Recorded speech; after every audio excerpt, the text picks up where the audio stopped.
How to delete 1xBet account permanently. Let's get started. Start by opening the 1xBet application on your device. Tap on the menu icon, then scroll down and select the customer support option.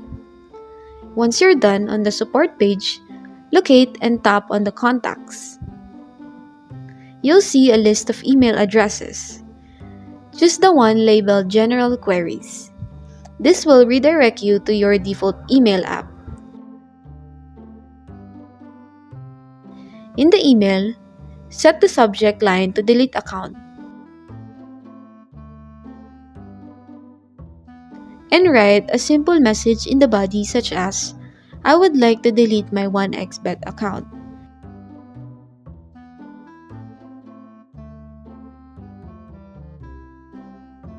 Once you've filled in the details, tap Send.